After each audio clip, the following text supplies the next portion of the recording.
we made it to Nigeria, and very soon, as you know, we're gonna be interviewing the richest man in all of Africa, the richest black person in the entire world, you guys. But look, before we do that, since we're in Nigeria, which is home to 220 million people, the fourth largest economy in all of Africa, I'm gonna be going around the city of Lagos trying to find the wealthiest people that live here, getting in and out of cars or in private facilities to figure out how they got rich and how you can do the exact same thing just like them, you guys. Let's go see who we can find. All right, you guys, so look, out here in Nigeria, anytime that you see a car with security detail, it means that there's somebody really influential getting it out of that car. I'm talking about billionaires, the richest people out here in Africa, you guys. We have literally a full army of people that are getting out right here, you guys. Come on. Back up, back up, back up, back up. Jeez. Excuse me, ma'am. Ma'am. Question for you. Please. I have a channel with 24 million followers. I'm going all over Nigeria asking billionaires how they got rich. How did you get rich? I'm in private equity. You're in private equity. How long have you been in the business? For about 12 years now. And what was the most amount of money you made a single year? We manage about $80 million. You say 80 million? Yeah. Can I interview you for 1 minute real quick? Sure.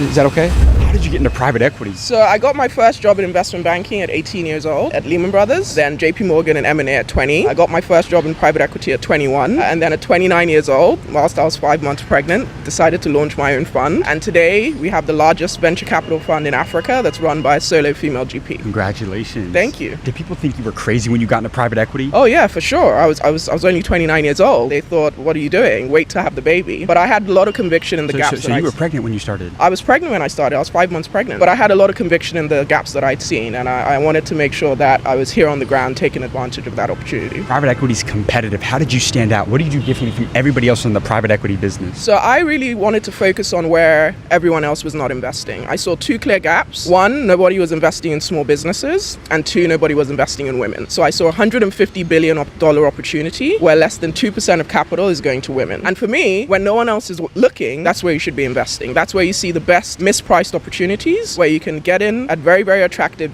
discounts and make a lot of money. You manage $80 million. What's the number one money lesson you've learned that you would give to the younger generation? 99% of success is refusing to take no for an answer. People quit one room before the yes. My favorite quote is, a river cuts through rock, not because of its power, but because of its persistence. There are going to be rejections along the way. There's going to be disappointments along the way, but stay the course. People always told me that I couldn't make it in private equity because I was young, I was black, and I was a woman. But I think if you stay the course and you show resilience, you'll make it. So you faced a lot of rejection. A lot of rejection. It took me 8 years to raise my first fund. 8 years to raise my first fund. If someone is not going to give you a seat at that table, create it yourself. But I think if you stay the course, and also I strongly believe in God. I believe that with God, nothing is impossible. I was going to ask you, do you believe in God? Of course I believe in God. I believe in Jesus. Without him and without the doors that he opened, there's nowhere I'm standing here talking to you today. So we can tell him right now that Jesus is king. Jesus is king for sure, and he will make a way. In the next 1 to 2 years, what is the best industry people should be looking to get into right now? I'm a big proponent of the informal economy. It's a $1 trillion opportunity. Informal economy? So that is the women in the streets that are selling you your milk, your bread, your Coke, your water. They don't have a formal bank account. They don't have a formal building that they're selling from, but it's a $1 trillion opportunity, and 70% of those people are women. We want to invest in the businesses that are enabling those businesses to grow, providing them with payment infrastructure, providing them with technology, providing them with logistics, providing them with working capital. We see that as a $1 trillion opportunity. And nobody's talking about it. Nobody's talking about it. They're too busy thinking about oil, or they're too busy thinking about the obvious opportunities. But I think if you find businesses that are enabling the informal economy, you'll be a billionaire. You're how old today? I'm 36. You're 36. I am. Over these 36 years of your life, all the wisdom, the capital, the businesses that you've grown, me and you died tomorrow, and you could leave one last message with the younger generation, what would that be? Don't let anyone tell you that you can't be who you are. My message is trust God, believe in God. With him, nothing is impossible. And if you're not investing in Africa, you should be. Can I tell you something? Tell me. You have amazing advice. Thank you. Thank you so much for your time. I really appreciate that. And I connect with all the millionaires and billionaires I interview. Could I get your contact? For sure.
just interviewed a private equity mogul out here. She manages nearly $100 million. And she just gave one of the best interviews in all of Africa, you guys. She just dropped straight game. We got to keep this thing rolling and go get this next interview, you guys. Come on.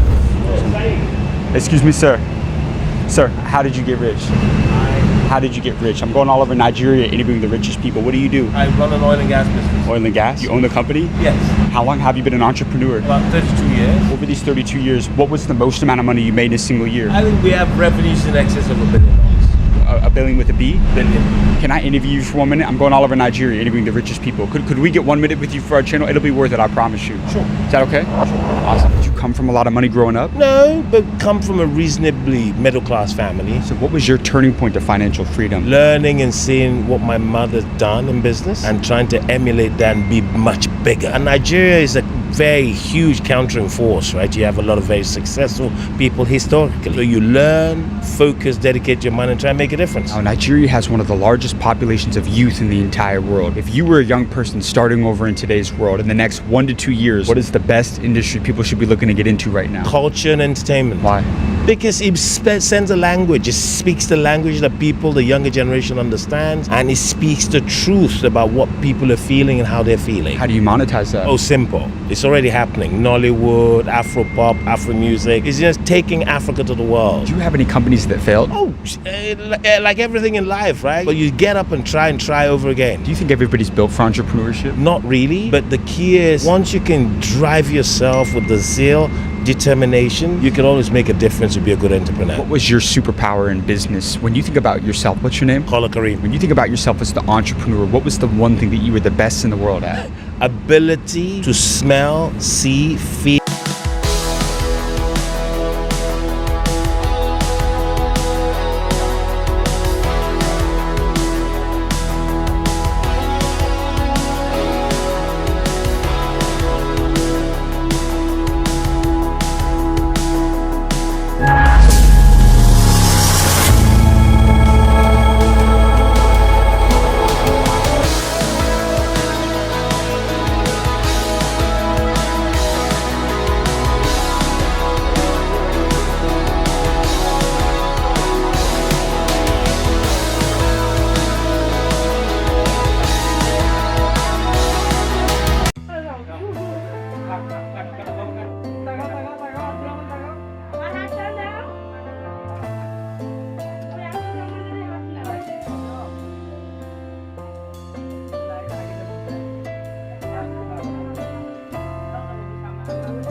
সবাই খেয়েছে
Yes, let's go. আরে একটু পিছাও না ভয় পাবে একটু ভালো হবে ফ্যান বন্ধ করতে আলো দেখা যায় না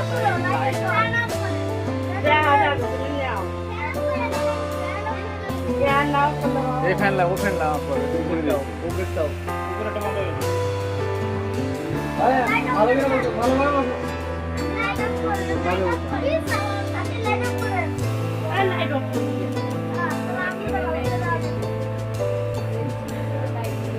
পিড়াটু ঠিক করে দাও তো ঠিক করে দে তুমি তো বসে দাও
Nasıl?